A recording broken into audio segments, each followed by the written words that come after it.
स्वामी संपूर्णानंद जी मेरे निवास पर पधारे।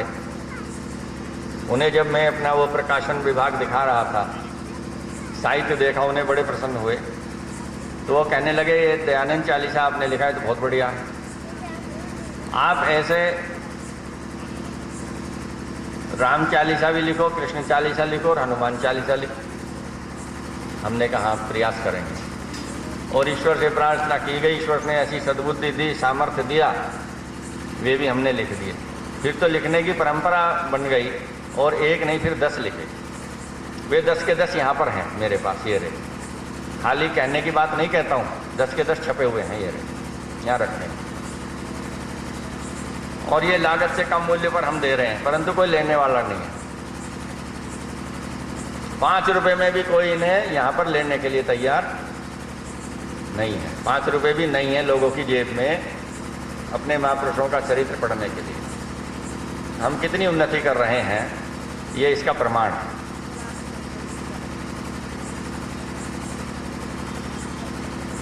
वह तो जिसके भाग्य में होगी लेगा, जिसके भाग्य में नहीं होगा नहीं लेगा। हमें उसकी कोई चिंता नहीं है। हमने अपना कर्म कर दिया, अपना श्रम लगा दिया, धन लगा दिया, बराबर प्रयास कर रहे हैं, करते रहेंगे। अब आगे जिसके भाग्य में होगी वो उसका लाभ उठाएगा, नहीं होगा तो नहीं उठाएगा। यहाँ मेरे पास 10 चालीसे हैं। 10 में से आप जिसे चाहें उसे मैं सुना सकता हूँ।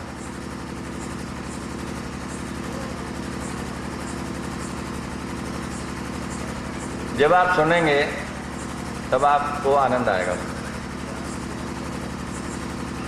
ओम चालीसा है, ईश्वर चालीसा है, भक्ति चालीसा है, वेद चालीसा है, यज्ञ चालीसा है, दयानंद चालीसा है, राम चालीसा है, कृष्ण चालीसा है, हनुमान चालीसा है, शिव चालीसा।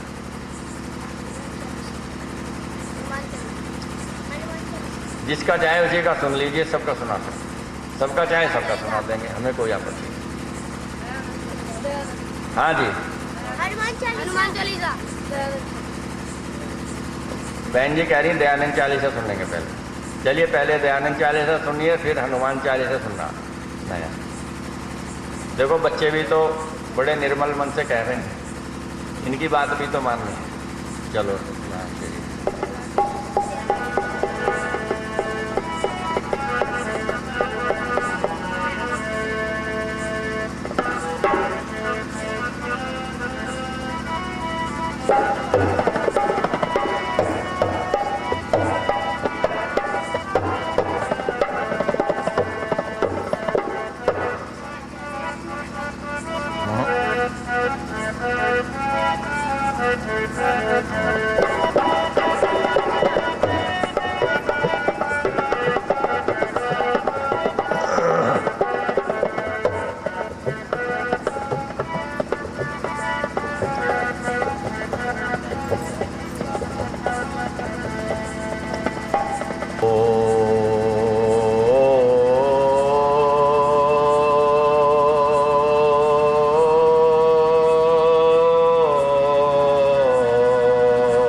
कर रहा था सत्रह।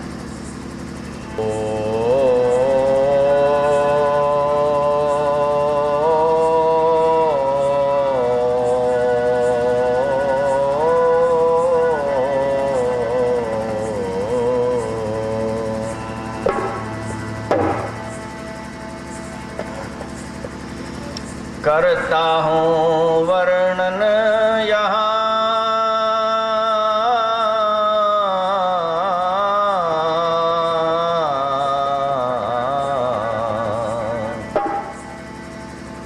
करता हूँ वर्णन यहाँ करके प्रभु का ध्यान। दयानंद ऋषि का सुनो सुखदाई गुणगान। दयानंद ऋषि का सुनो सुखदाई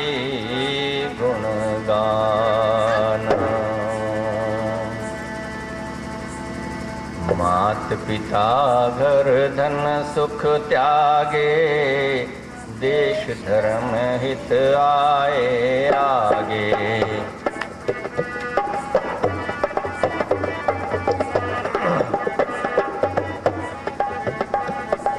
गुरु आज्ञा का धर्म निभाया, देश धर्म उद्धार कराया।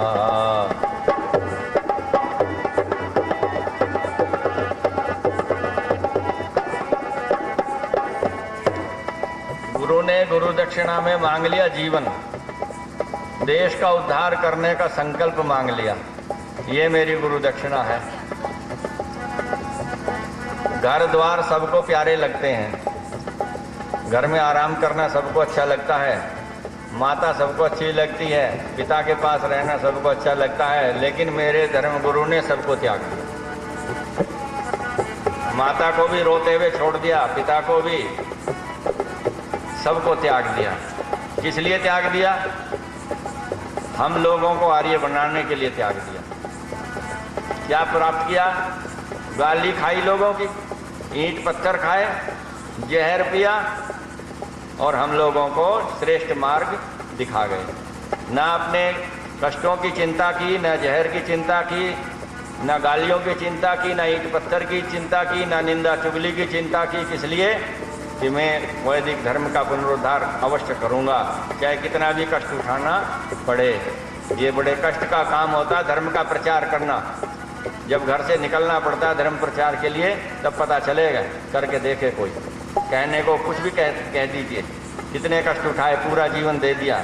जरा निकल के तो देखिए 4 दिन के लिए, पता चलेगा कि कितना कष्ट होता है। मात पिता घर धन सुख त्यागे, देश धर्म हित आए आगे।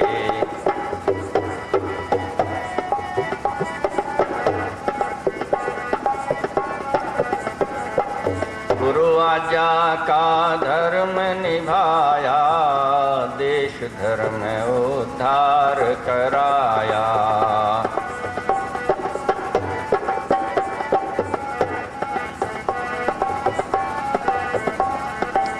जड़ पूजा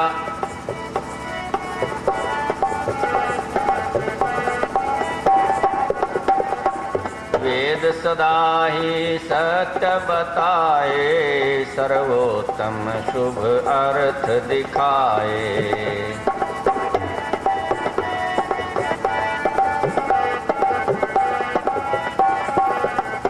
वेदों के अर्थ उल्टे सीधे करते थे, कहते थे वेदों में तो पशु हिंसा लिखी है, मांसाहार लिखा है, मदिरा पान लिखा है, हवन कुंड में पशुओं को मारने का विधान लिखा है, स्त्री को शिक्षा का अधिकार नहीं है, स्त्री को पति के साथ विधवा हो जाए तो सती कर दो, पति के साथ जला दें, ऐसी ऐसी बातें वेदों में लिखी हैं, ऐसा लोग कहते थे। आज भी अनेक लोग इस प्रकार की बातें कहते हैं, लिख रखी हैं ग्रंथों में, मेरे पास हैं, जिसको देखना हो आकर के देख लेना।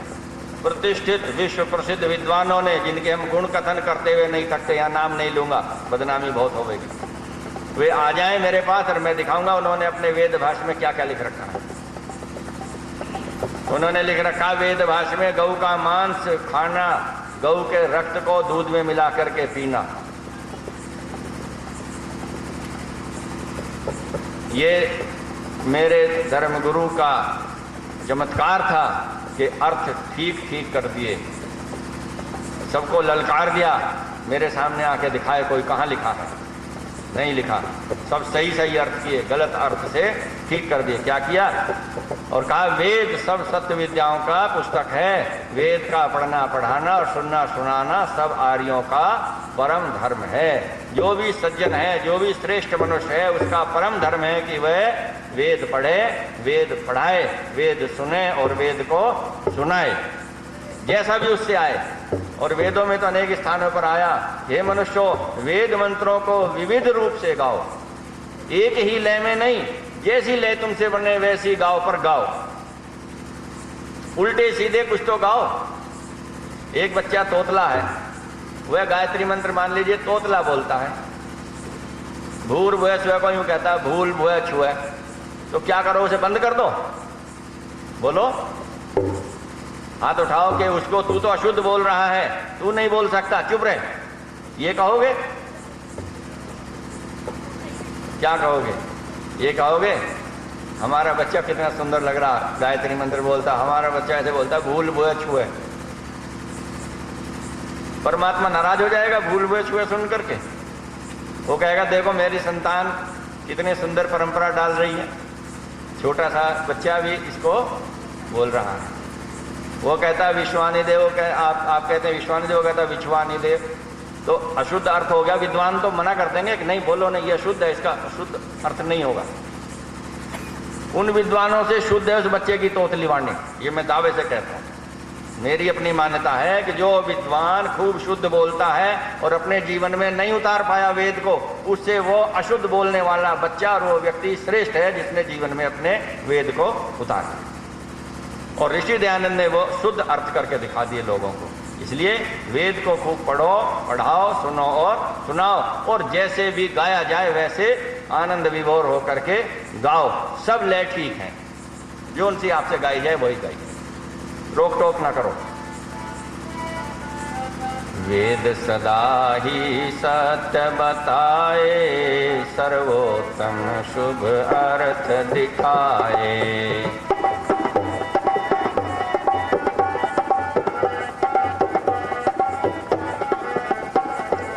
जड़ पूजा पाखंड बताई, ईश्वर पूजा हमें सिखाई। जड़ पूजा पाखंड बताई, ईश्वर पूजा हमें सिखाई। पंचयज्ञ करने सिखलाए, इनसे ही सब सुख समझाए। पंचयज्ञ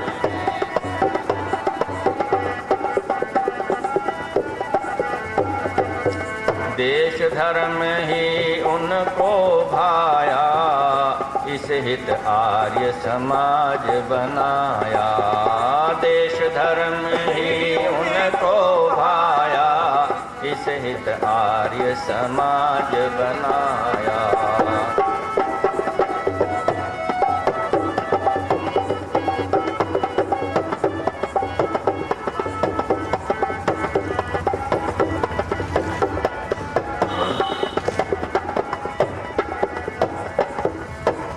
देखो, महर्षि दयानंद सरस्वती जी महाराज ने अपने लिए महल नुमा आश्रम नहीं बनाया, उसमें अपने लिए वातानुकूलित कमरे नहीं बनाए। उन्होंने क्या बनाया? आर्य समाज बनाया। उनकी कोई कुटिया नहीं थी इस देश में, संसार में। अब छोटे से छोटे सन्यासी के भी देश और विदेशों में अनेक अनेक आश्रम हैं,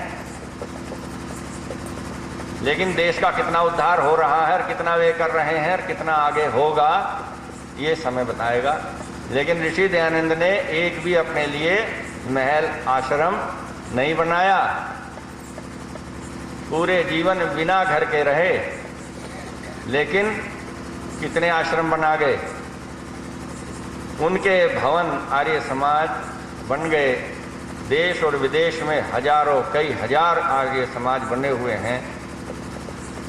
क्यों? क्योंकि वो देश और धर्म का उत्थान करना चाहते थे। तो एक आश्रम बनाने से देश और धर्म का उत्थान उनको होता प्रतीत नहीं होता था। उन्होंने ऐसी संस्था बनाई कि जो सारे विश्व में इसी नाम से बनती रहेगी, ऋषि सिद्धांत के अनुसार कार्य करती रहेगी। इसीलिए लिखा, देश धर्म ही उनको भाया, इस हित आर्य समाज बनाया।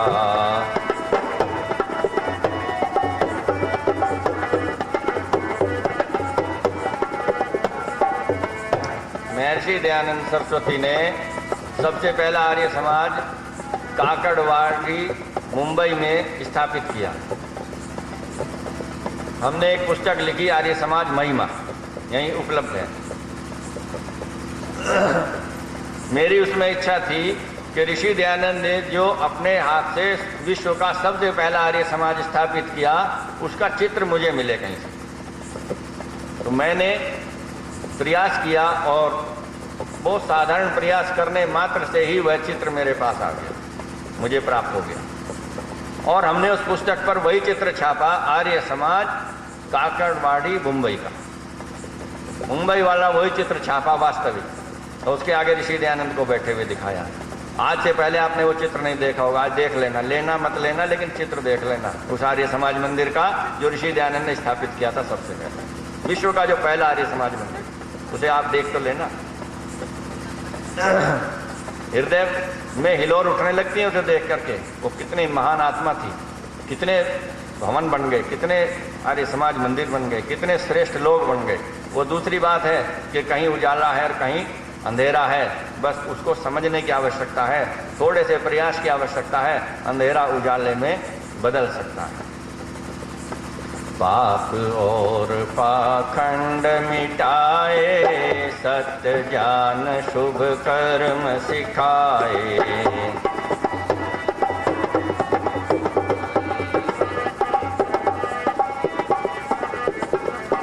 सर्वोत्तम सब ग्रंथ लिखे हैं, सुखदाई सब कर्म दिखे हैं। सर्वोत्तम सब ग्रंथ लिखे हैं, सुखदाई सब कर्म दिखे हैं।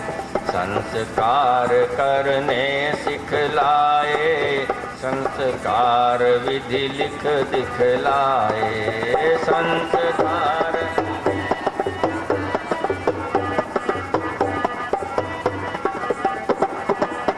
सभी भांति अज्ञान मिटाया, सर्वोत्तम शुभ ज्ञान सिखाया।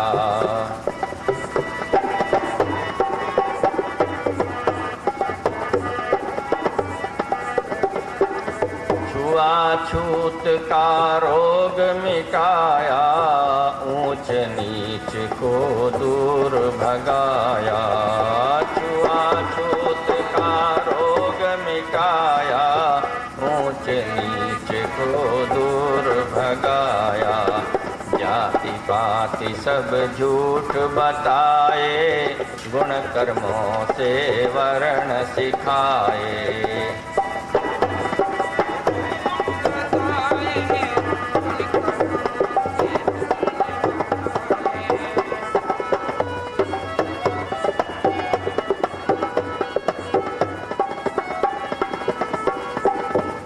दुख बहुत पाती थी नारी, उसकी विपदा मेटी सारी। दुख बहुत पाती थी नारी, उसकी विपदा मेटी सारी।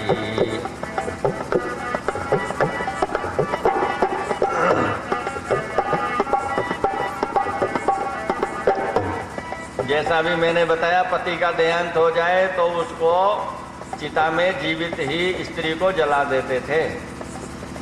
और आपको पता कैसे जलाते थे? या तो राजी खुशी बैठ जाओ, नहीं तो डर के बैठाते थे। और वैसे भी नहीं बैठे तो क्या करते थे कि उसको एक मुट्ठी अफीम दूध में मिला करके बलपूर्वक पिला देते थे।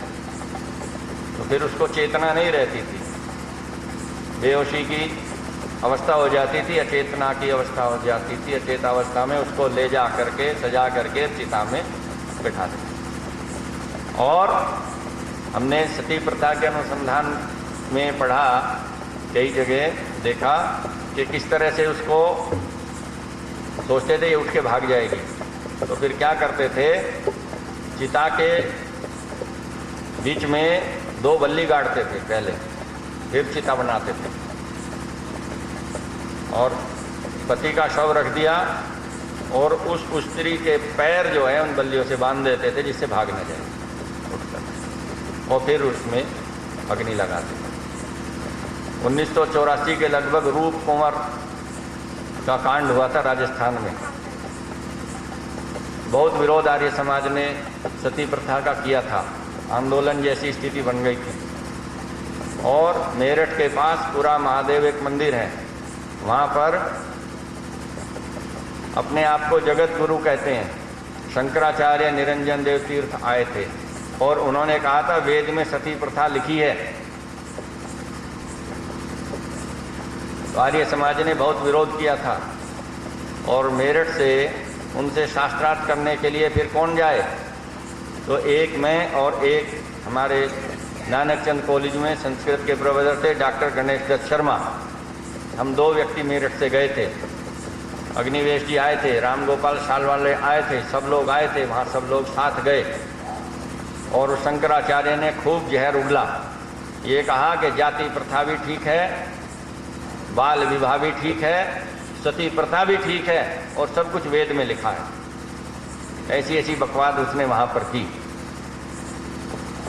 और जब शास्त्रार्थ के लिए गए तो पुलिस लगवा दी उसने, बालैनी की सड़क पार नहीं करने दी गई हम लोगों को, वहाँ रोक लगा दी। शास्त्रार्थ का समय तय हुआ था 11 बजे, उसने 11:10-15 इस उलझन में लगा दी कि वहाँ पुलिस रोकेगी, ये करेगी, वह करेगी। फिर निर्णय हुआ कि शास्त्रार्थ करने वाले बस लोग जाएं और 10-15 आदमी और जाएं। हजारों व्यक्ति थे आर्य समाज के, सबको रोक दिया गया, वे लोग चले। जब वहाँ पहुँचे तो उसने बीच में घोषणा करवा दी माइक से कि मेरा शास्त्रार्थ का मुहूर्त 11 बजे का था, अब 11:12 हो गई, अब शास्त्रार्थ नहीं हो सकता। मैं वहाँ था। ये अत्याचारी हैं, स्त्रियों पर अत्याचार करने वाले हैं या स्त्रियों की रक्षा करने वाले हैं? जो बाल विवाह को ठीक बताता है, सती प्रथा को ठीक बताता है, बताइए वो स्त्री को कहता है पढ़ने का अधिकार नहीं है, शूद्र को पढ़ने का अधिकार नहीं है, आज भी वो उसी विचारधारा के हैं। ये समाज के शत्रु हैं। और हमारे धर्मगुरु ने क्या किया कि जो आज ये माताएं बहनें बैठी हैं, मुंह खोले बैठी हैं ना, सिर उघाड़े भी बैठी हैं, निर्भय होकर बैठी हैं। कोई डर लग रहा है आपको? ये घर पे कोई लड़ेगा, वहाँ क्यों गई थी सत्संग में? ये ऋषि दयानंद की कृपा है आप पर। तो ये ऋषि दयानंद के गुण गाया करो। ये दयानंद 40 ले जाने से रोज गाया करो। और मैं यहाँ तक कह देता हूँ भाई 5 रुपए भी आपको ज़्यादा लगते हो तो बिना पैसे ले जाना। 5 रुपए का भी यदि ज़्यादा लगे, 10 रुपए मूल्य है, 5 रुपए भी अधिक लगे तो निःशुल्क ले जाना। मेरे शिष्य वे बैठे हैं, जो भी कोई कहे हम पे पैसे नहीं है उसे ऐसे ही दे देना, दयानंद 40 दे। जो घाटा होगा मैं वहन कर दूँ, लेकिन दयानंद 40 पड़ेगा। क्यों? स्त्रियों को जो जीने का अधिकार दिया है, जो शिक्षा का अधिकार दिया है, मुंह खोल के पर्दे का से बाहर आने का अधिकार दिया है, ऋषि दयानंद ने दिया। इसलिए स्त्रियों को सबसे अधिक उपकार मानना चाहिए स्वामी दयानंद। गाइए मेरे साथ, क्या किया स्त्री को?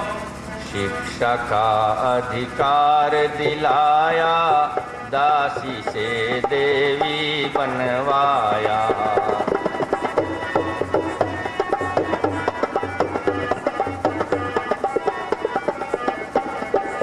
निराकार ईश्वर बतलाया, जन्म नहीं लेता समझाया। निराकार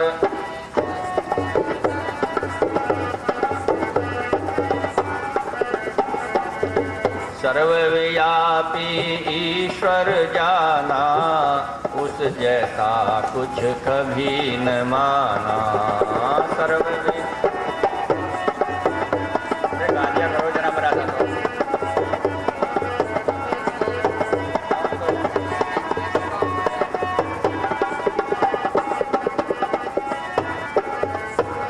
सर्वनियंता प्रभु को पाया, ओम नाम सर्वोत्तम गाया।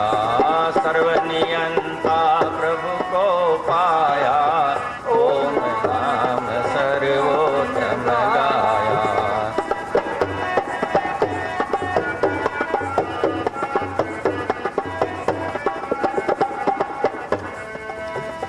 ईश्वर जीव जगत सुखदाई, तीनों शक्ति अनादि बताई। ईश्वर जीव जगत सुखदाई, तीनों शक्ति अनादि बताई। सुखदाई अनादि बताई। देखो, संसार के अंदर तीन शक्तियां हैं, चौथी नहीं है। वेद के अनुसार, वैदिक मान्यताओं के अनुसार तीन शक्ति हैं। सबसे बड़ी शक्ति है ईश्वर, दूसरी शक्ति है जीव, जो शरीर धारण करता है, शरीर त्याग करता है, कर्म करता है, कर्म का भोग सुख और दुख के रूप में प्राप्त करता है। हमको जो सुख होता है, दुख होता है, वो हमारे कर्मों का भोग होता है। दूसरी शक्ति जीव और तीसरी शक्ति प्रकृति या जगत। ये जो कुछ भी आप देखते हैं, छूते हैं, सूंघते हैं, खाते हैं, पीते हैं, ये सब जो कुछ भी संसार में जो कुछ भी है, ये सब प्रकृति है, जगत है। ये जो शरीर है, ये प्रकृति है। लेकिन इस शरीर के अंदर रहने वाली जो शक्ति है, वह जीव है या जीवात्मा या आत्मा। और जीवात्मा को कर्म करने की शक्ति देने वाला और उसके कर्मों का फल देने वाला परमेश्वर है, क्योंकि वह सर्वोच्च है, सबसे अधिक शक्तिशाली है। इस संसार की रचना करने वाला, इसको आकार प्रदान करने वाला और सब शक्तियों को अपने अनुशासन में रखने वाला परमात्मा है। तो ये जो संसार है, ये जो जीव हैं, ये परमात्मा के बनाए नियमों के अनुसार चलते हैं। हमको कर्म करने का अधिकार है, जड़ वस्तुओं को कर्म करने का अधिकार नहीं है। उनका एक नियम बना दिया परमात्मा ने, उस नियम के अनुसार चलती रहेंगी। उन्हें पता नहीं है कि हम कर्म कर रहे हैं या नहीं कर रहे हैं, अच्छा कर रहे हैं, बुरा कर रहे हैं, कुछ पता नहीं है। इसलिए उसको सुख और दुख भी नहीं होता। जब कर्म नहीं करते तो कर्म का भोग भी उनको प्राप्त नहीं होता। हमको ज्ञान दिया है, विद्या दी है कि सोच समझ करके शुभ शुभ कर्म करो। जिन कर्मों से सुख होता हो तुम्हें भी और दूसरों को भी वे कर्म करो। जिनसे तुम्हें भी दुख होवे, दूसरों को भी दुख होवे, वे कर्म मत करो। जिन शब्दों से तुम्हें पीड़ा पहुंचे, दूसरे को पीड़ा पहुंचे, वे शब्द प्रयोग मत करो। ऐसी दृष्टि से मत देखो कि दूसरे को पीड़ा पहुंचे। बहुत कोमल दृष्टि से देखो, मधुर दृष्टि से देखो। आंखों में क्या होना चाहिए?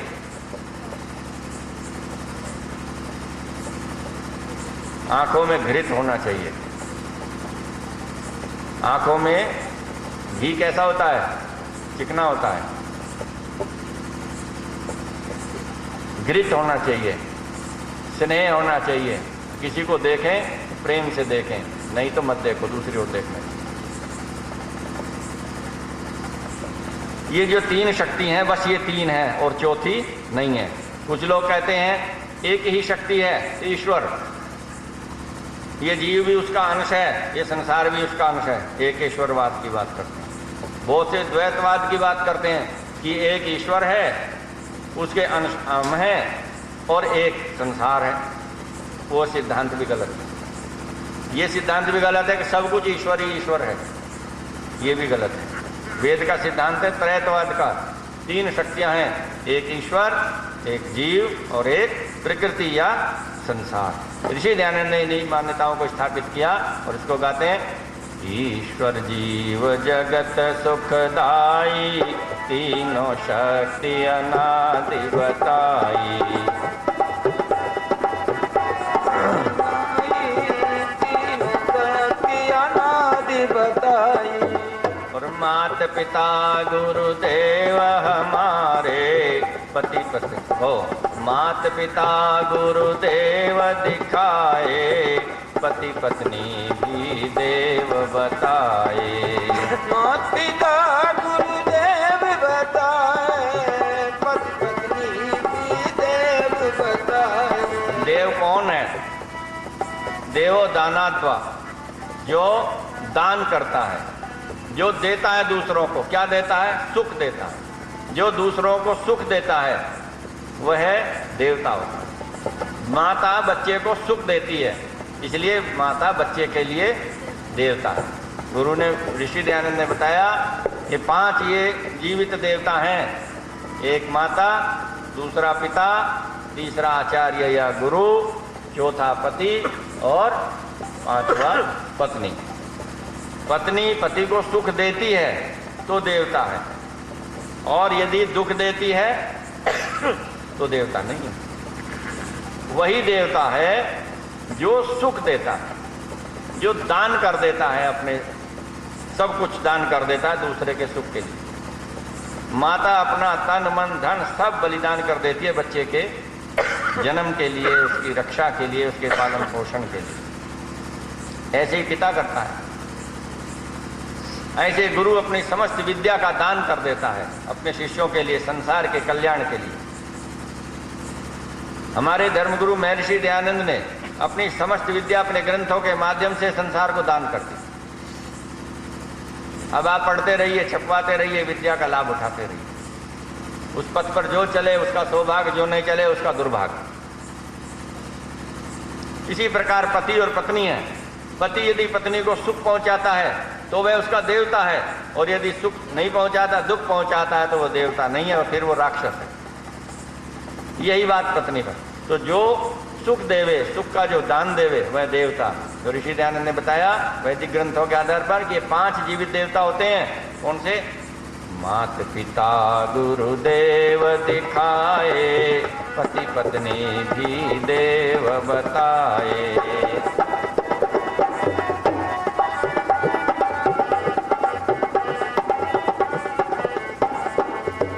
तीर्थ यात्रा दुखद बताई, क्यों दुख पाते बहनों भाई।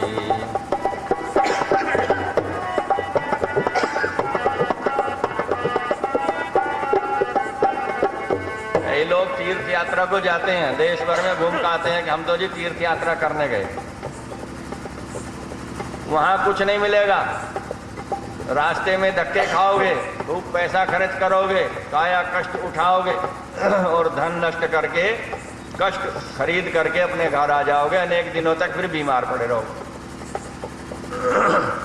और वहां क्या मिलेगा? वहां मिलेंगे झूठे, ठग, चोर, बदमाश। वहां कोई श्रेष्ठ व्यक्ति नहीं मिलेगा। उसकी अपेक्षा ऋषि दयानंद ने कहा ये तो तीर्थ यात्रा, तो ये तो दुखद यात्रा है। वास्तविक तीर्थों के पास जाओ। वे कौन से तीर्थ हैं? तो देखो क्या लिखते हैं। तीर्थ यात्रा दुखद बताई, क्यों दुख पाते बहनों भाई। यहाँ तेरा दुख बताई, क्यों दुख पाते बहनों भाई। मात पिता गुरु तीर्थ बताए, इनसे ही मानव सुख पाए। ये है असली तीर्थ। माता तीर्थ है, दुखों से जो पार कर दे वो तीर्थ है। माता दुखों से पार कर देती है, पिता दुखों से पार कर देता है, गुरु दुखों से पार कर देता है। ये तीर्थ है। और यज्ञ करना और शुभ कर्म करना तीर्थ है, क्योंकि जब हम शुभ कर्म करेंगे, कल्याणकारी कर्म करेंगे, वह भी तीर्थ है। क्यों? तीर्थ है ही वही जो दुखों से पार कर दे। शुभ कर्म जो है वो हमें दुखों से पार कर देंगे। बहुत लोग कहते हैं हम बड़े दुखी हैं, बड़े दुखी। भाई तुम्हारे कर्म ही ऐसे हैं, दुखी नहीं होगे तो और क्या सुखी होगे? शुभ कर्म करो, दुखों से पार हो जाओगे। पड़ा हुआ भी, फंसा हुआ भी दुख में से पार हो जाएगा जो यज्ञ करेगा। तो क्या कहते हैं? मात पिता गुरु तीर्थ बताए, इनसे ही मानव सुख पाए।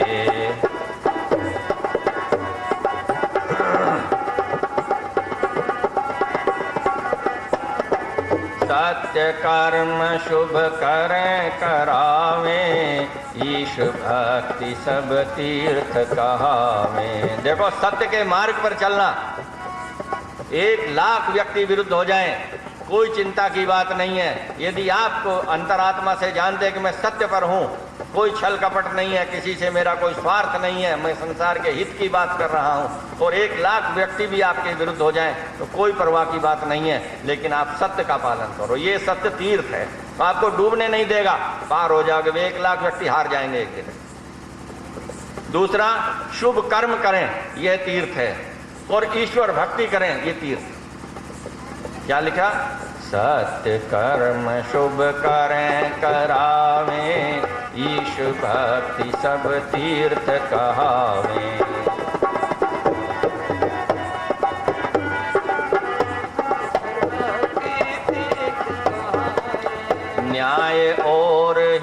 धर्म बताया, अन्याय दुख अधर्म दिखाया। देखो, धर्म और अधर्म का झगड़ा है। क्या धर्म है और क्या अधर्म है। ऋषि दयानंद ने स्पष्ट कर दिया क्या, कि जहां न्याय होता हो और संसार का हित होता हो वह कर्म धर्म है, और जहां अन्याय होता हो और दूसरों को दुख पहुंचता हो वह कर्म अधर्म है। बिल्कुल सीधी और सरल परिभाषा ऋषि दयानंद की, आप भी याद रख लो।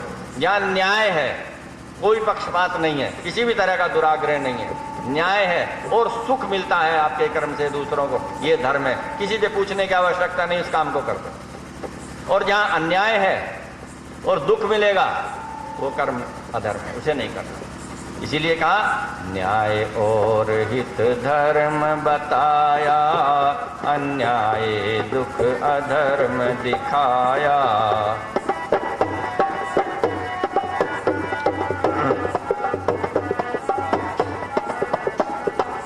और भूत प्रेत सब झूठ बताए, पाखंडी ठग दूर भगाए। भूत प्रेत सब झूठ बताए, पाखंडी ठग दूर भगाए। वेद विरोधी जो भी आया, किया पराजित मार भगाया। वेद विरोधी जो भी आया, किया पराजित मार भगाया। मृतक श्राद्ध सब व्यर्थ बताए, जीवित मात पिता पुजवाए। मृतक श्राद्ध सब व्यर्थ बताए, जीवित मात पिता पुजवाए।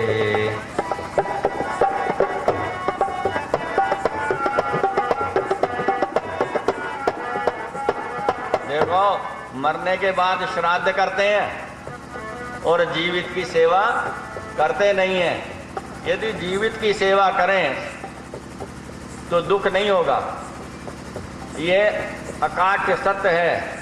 जो व्यक्ति अपने माता पिता का सम्मान करता है और सच्चे मन से उनकी सेवा करता है, उसको जीवन में कोई दुख नहीं दे सकता। वह सुखों का भंडार प्राप्त कर लेगा। क्यों?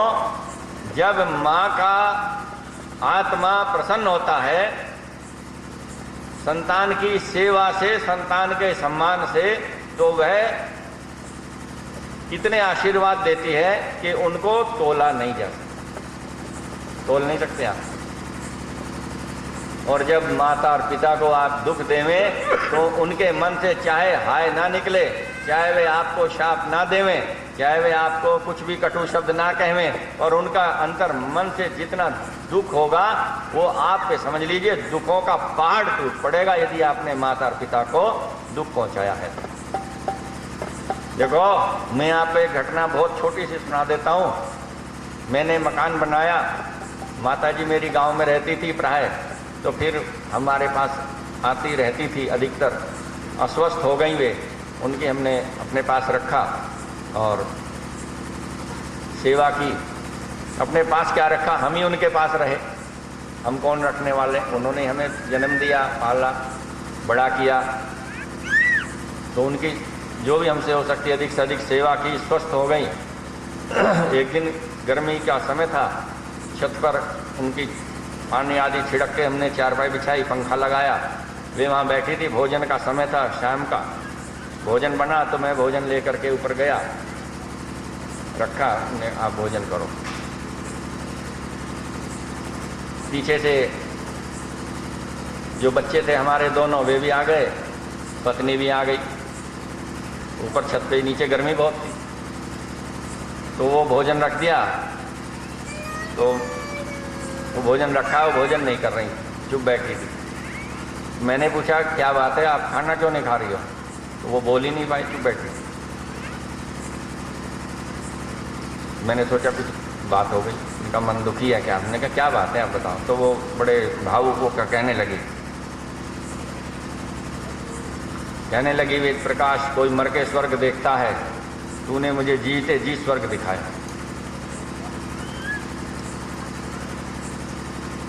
और मैं ये आशीर्वाद देती हूँ कि जितने भी संसार के सुख हो सकते हैं वो सब तुझे मिलेंगे, कोई कमी नहीं रहेगी तेरे पास, अन्न की, धन की, मान की, सम्मान की, किसी बात की कोई कमी नहीं रहेगी। और मेरी आत्मा बहुत प्रसन्न है, मैं बहुत खुश हूँ। उसके कुछ समय बाद उनका देहांत हो गया। मैं आपको दूसरों की पढ़ी सुनी हुई बात नहीं कहता, मैं अपनी भोगी हुई बात कहता हूँ। आज मेरे पास जो कुछ है वो मेरी माता के आशीर्वाद का फल।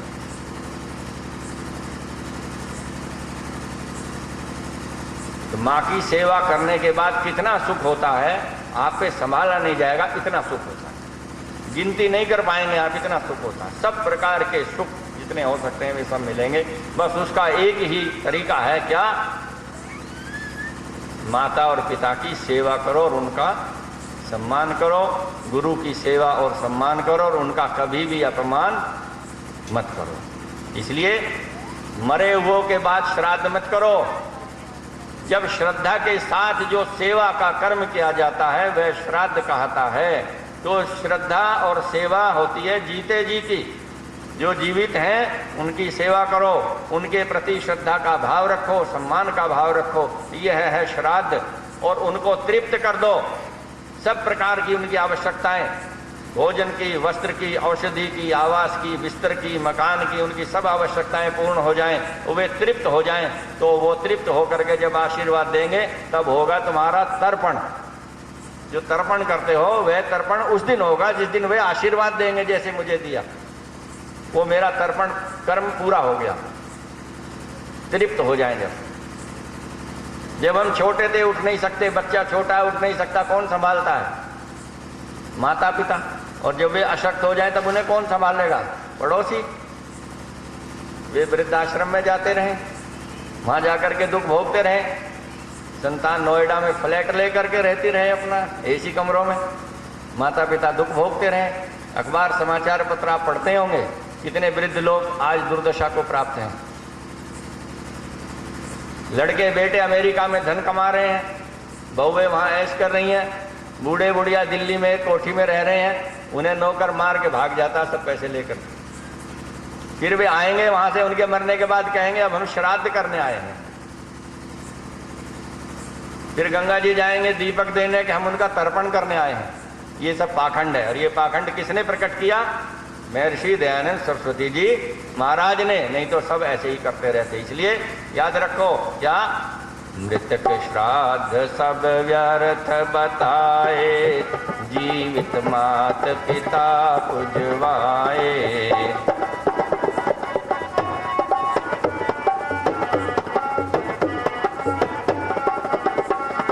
कितने काम किए ऋषि दयानंद ने, एक ही काम को लेकर नहीं बैठे। घर को भी ठीक किया, समाज को भी ठीक किया, देश को भी ठीक किया, विश्व को भी ठीक किया, धर्म को भी ठीक किया, राजाओं को भी ठीक किया, कृषक को भी ठीक किया, सब सारे विश्व की सारी व्यवस्था को ठीक किया। कैसे? बनते, ध्यान से सुनिए, बनते मुस्लिम या ईसाई, ऋषि ने उन पर रोक लगाई। आज हम या तो मुसलमान होते या ईसाई होते यदि ऋषि दयानंद नहीं होते। हम जो यहाँ बैठे हैं आर्य समाज के मंच पे और आप सब बैठे हैं और हम आत्मा से तृप्त और प्रसन्न हैं, क्या कि हम आर्य हैं और आर्यत्व का काम कर रहे हैं, तो हम तब नहीं कह सकते ऋषि दयानंद ना होते तो हम या तो मुल्ला जी होते या फादर ब्रदर होते कुछ। आज जो अभी भी उसके रास्ते पे नहीं चल रहे हैं ना, फिर थोड़े दिन बाद मुल्ला जी हो जाओगे, देख लेना, उन्हीं का राज आ जाएगा। या तो जाग जाओ और नहीं तो या तो आर्य समाज में आ जाओ और नहीं तो मस्जिद में जाना पड़ेगा, बच नहीं सकते, देख लेना। उनकी संख्या इतनी बढ़ती जा रही है कि तुम्हें तो ऐसे मसल देंगे पकड़ के। बनते मुस्लिम या ईसाई, ऋषि ने उन पर रोक लगाई। ऋषि ने उन्हें पर रोक लगाई। पंडे और पादरी मुल्ला पाप रचाते खुल्लम खुल्ला, पंडे और पादरी मुल्ला, पाप रचाते खुल्लम खुल्ला।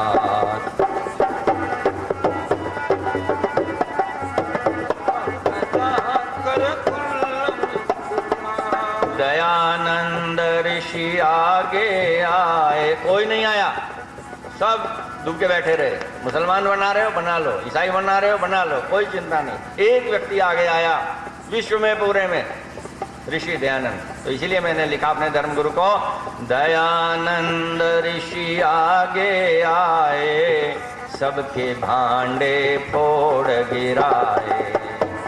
दयानंद आगे आए, सबके भांडे फोड़ गिराए।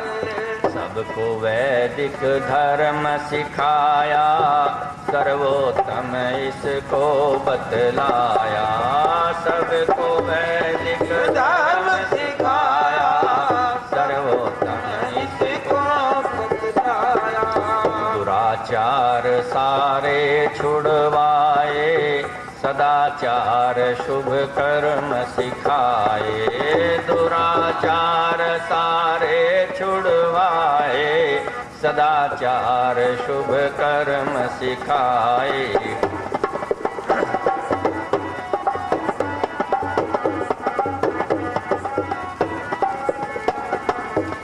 गोपालन को धर्म बताया, गो से अतुलित लाभ दिखाया। ऋषि दयानंद जानते थे कि भारत एक कृषि प्रधान देश है और इसकी रीढ़, इसका जो आधार है वह गौ है। इसलिए उन्होंने पुस्तक लिखी, किसी ने नहीं लिखी उनसे पहले, गौ करुणा निधि। गाय की कितनी महत्ता है ये उस पुस्तक में, ऐसी अद्भुत पुस्तक है कि विश्व में उसके टक्कर की पुस्तक गाय की महत्ता की संसार में आज तक लिखी नहीं गई। आगे लिखी जाएगी पता नहीं, लेकिन अभी तक तो लिखी नहीं गई। तो ऋषि ने बताया कि गौ का पालन करना हमारा धर्म है, इसके इतने लाभ हैं कि गिनाए नहीं जा सकते। जो गौ की सेवा करते हैं, पालन करते हैं, उनको देखो उनके घर में कितना आनंद है। और जो गाय को कसाई को बेच देते हैं, वे भी समझ लो कसाई को ही बिक जाते हैं। गोपालन को धर्म बताया, गो से अतुलित लाभ दिखाया।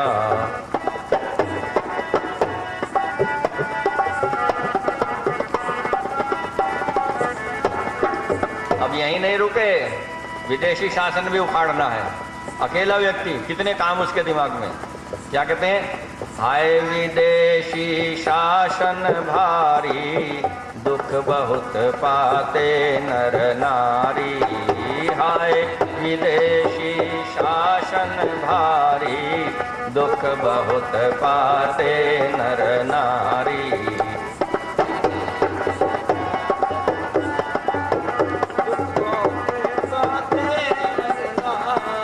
राज्य विदेशी दुखद दिखाया, अपना राजा श्रेष्ठ बताया। राज्य विदेशी दुखद दिखाया, अपना राजा श्रेष्ठ बताया।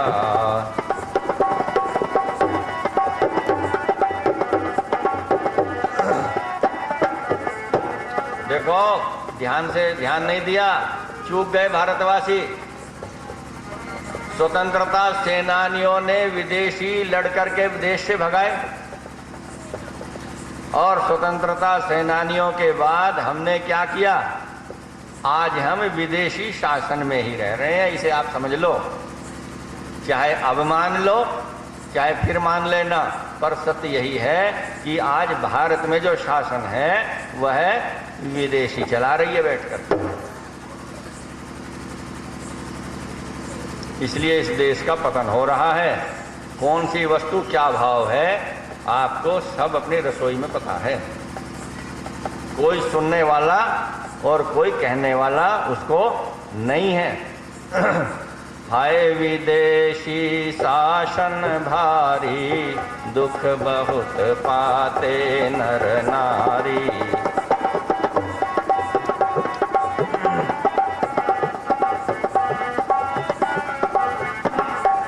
राज्य विदेशी दुखद दिखाया, अपना राजा श्रेष्ठ बताया।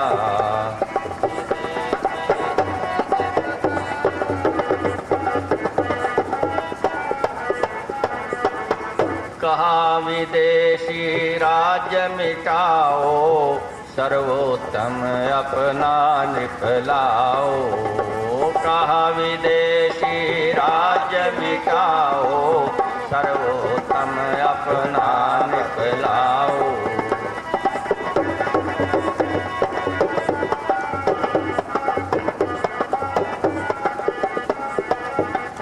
क्षत्रिय बल को पुनः जगाया, नवजीवन भारत ने पाया।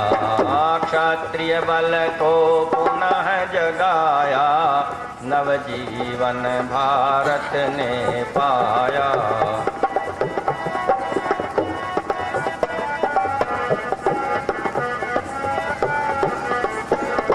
देश में जो स्वतंत्रता संग्राम हुआ, उसके पीछे कौन थे, उसके प्रेरणा गुरु कौन थे? वो महर्षि दयानंद सरस्वती जी महाराज थे। झांसी की रानी विधवा हो गई, लोगों ने कह दिया विधवा का तो कुछ अधिकार नहीं है, दो ही मार्ग हैं आपके लिए, या तो सती हो जाओ या किसी मंदिर में एक वस्त्र पहन करके मूर्तियों की पूजा करो, चुप एक कोने में पड़ी रहो, जीवन काटो। विद्वानों से, पंडितों से, जो तथाकथित पंडित थे, उन सब ने कह दिया अब तो कोई अधिकार ही नहीं है विधवा को। हरिद्वार में कुंभ का मेला लगा था। झांसी की रानी झांसी से चल करके कुंभ में आई कि वहाँ देश के सब धुरंधर विद्वान बैठे होंगे, मिलेंगे, मैं वहाँ से पूछूंगी मुझे क्या करना चाहिए। बड़े बड़े शंकराचार्यों से, विद्वानों से मिलती हैं कि महाराज मुझे क्या करना चाहिए। उन्होंने कहा विधवा को कोई अधिकार ही नहीं है, तुम तो अभागी हो, या एक कोने में पड़ी रहो, अपना भगवान भजन करो। ऋषि दयानंद का डंका बज रहा था उस समय। अंधविश्वास पाखंड का खंडन था, देश प्रेम की ज्योति जला रहे थे, अग्नि जला रहे थे। स्वामी दयानंद से भी भेंट हुई झांसी की रानी की। स्वामी दयानंद से पूछा कि आपके धर्मशास्त्रों में क्या लिखा है मेरे लिए, क्या करूं मैं? ये सब लोग तो ये कहते हैं कि विधवा को कुछ अधिकार नहीं है, आप जो है वैधव्य का जीवन काटो, ये मेरे वश की नहीं है। मैं तो क्षत्रिय कुल की पुत्री हूं, अन्याय और अत्याचार के विरुद्ध लड़ना मेरे रक्त में है, मेरे स्वभाव में है। ये कहते हैं घंटी बजाती हुई एक तरफ बैठ जाओ। क्या ये लिखा तुम्हारे हमारे धर्मशास्त्रों में? ऋषि दयानंद ने कहा नहीं, तुम मेरी पुत्री हो, मैं तुम्हें सत्य का उपदेश ये देता हूं, जाओ और झांसी का शासन संभालो और अंग्रेजों के विरुद्ध लड़ो, ये तुम्हारा धर्म है। नाना फडणवीस, तात्या टोपे, ये सब ऋषि दयानंद के अनुयायी थे, सबको खड़े कर दिया, सब लड़े। और उसके बाद एक नहीं, बहुत लंबी श्रृंखला है, मोटे मोटे नाम सब जानते हैं। पंडित राम प्रसाद बिस्मिल किसके बल पर लड़े थे? घर वालों ने तो घर से भी निकाल दिया था कि आर्य समाज में जाएगा तो घर में नहीं रहेगा। उन्होंने क्या, घर में न रहना स्वीकार है, आर्य समाज में जाऊं। चंद्रशेखर आजाद किसके थे बनाए हुए सेनानी? भगत सिंह किसका बनाया हुआ सेनानी था जो फांसी पे झूल गया, कुछ भी नहीं लिया थोड़ी सी उम्र में? ये वो था जो ऋषि दयानंद ने क्या किया, क्षत्रिय बल को पुनः जगाया, नवजीवन भारत ने पाया।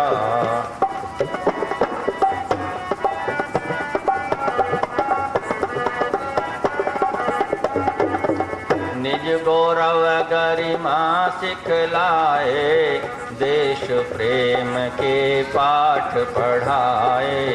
निज गौरव गरिमा सिखलाए, देश प्रेम के पाठ पढ़ाए।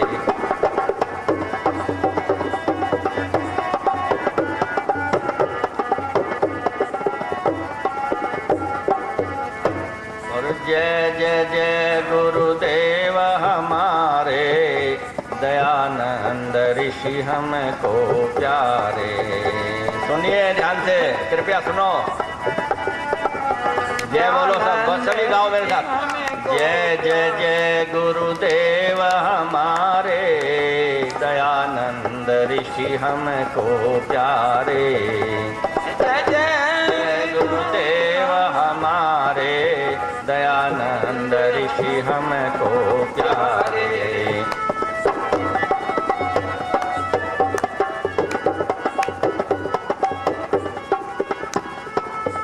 और दयानंद चालीसा पढ़ना, दुख दोष से सीखो लड़ना। दयानंद चालीसा पढ़ना, दुख दोष से सीखो लड़ना।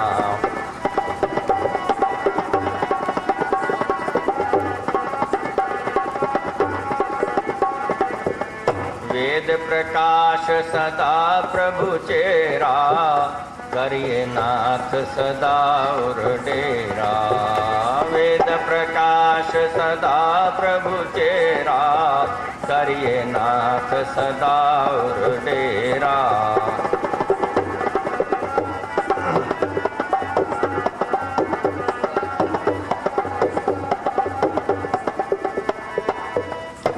अपना सब बलिदान दे,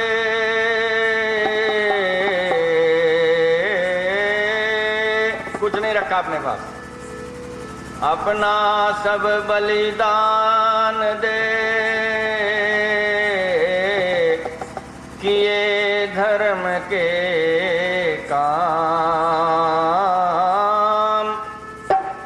अपना सब बलिदान दे, किए धर्म के काम।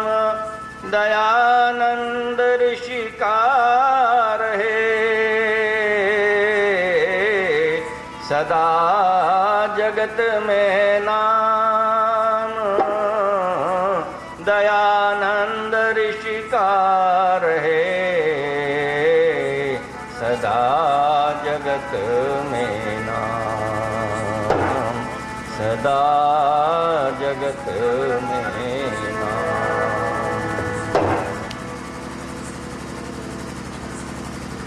यह है दयानंद चालीसा। पूरा प्रयास किया कि ऋषि दयानंद की सभी शिक्षाओं को अति संक्षेप में इसमें भरा जाए, भरने का प्रयास किया। मेरा निवेदन है, बहुत सरल है, बहुत संक्षिप्त है। आप इसे खूब पढ़ें और उन्नति के पथ पर चढ़ें।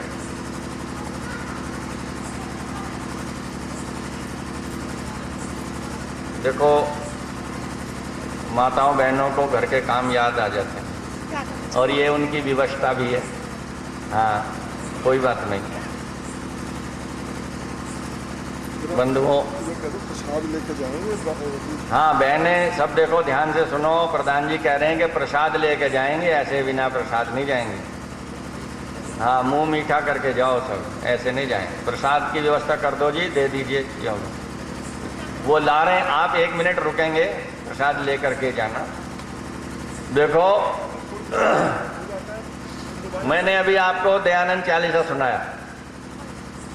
ऋषि दयानंद की शिक्षाओं को संक्षेप में और संगीत के साथ आपके समक्ष रखने का प्रयास किया। ये अद्भुत प्रयोग हैं, नई परंपरा है आर्य समाज में। ऐसी परंपरा आपने अभी नहीं देखी हुई, ये मैंने शुरू की है और मैं इसको जीवन भर फैलाऊंगा। घिसी पिटी परंपराओं में जो दोष था वो मैंने उसका दोष निवारण कर लिया। आपने आज तक हनुमान चालीसा पढ़ा? हनुमान चालीसा में क्या लिखा जरा देखो, ध्यान से सुनो। कैसी बात लिखी, फिर अर्थ बताता हूं। हनुमान चालीसा में क्या लिखा तुलसीदास ने? रामदूत अतुलित बल धामा, अंजनी पुत्र पवन सुत नामा, शंकर सुवन केसरी नंदन, तेज प्रताप महाजगवंदन। इन पंक्तियों का अर्थ भी समझ लीजिए। अर्थ क्या है इसका? लिखते हैं, राम दूत और अतुलित बलशाली हनुमान अंजनी के और पवन पिता के पुत्र थे। अंजनी माता और पवन पिता के पुत्र थे। अगली पंक्ति में क्या लिखते हैं? शंकर सुवन, अर्थात शंकर के पुत्र थे। सुवन का अर्थ है पुत्र। और केसरी नंदन, तथा केसरी के भी पुत्र थे। कितने पिता हो गए? एक पिता पवन हो गया, एक पिता शंकर हो गया, एक पिता केसरी हो गया। किसी पुत्र के 3 पिता होते हैं?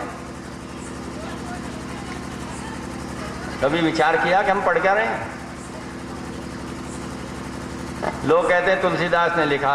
मैं हिंदी का प्राध्यापक हूं, तुलसीदास को पढ़ाते हैं हम, रामचरितमानस को भी पढ़ाते हैं, एमए में पढ़ाते हैं, बीए में भी पढ़ाते हैं। मैं ये अपने विचार से कहता हूं कि ये तुलसीदास का लिखा हुआ ही नहीं है। तुलसीदास जैसा महाकवि ऐसी बेवकूफ़ी कर ही नहीं सकता, ऐसी मूर्खता ऐसा व्यक्ति साहित्य का कोई भी नहीं कर सकता। ये किसी मूढ़ ने लिखा है, विद्वान का लिखा हुआ नहीं है। आगे सुनो उसी का प्रमाण। युग सहस्त्र योजन पर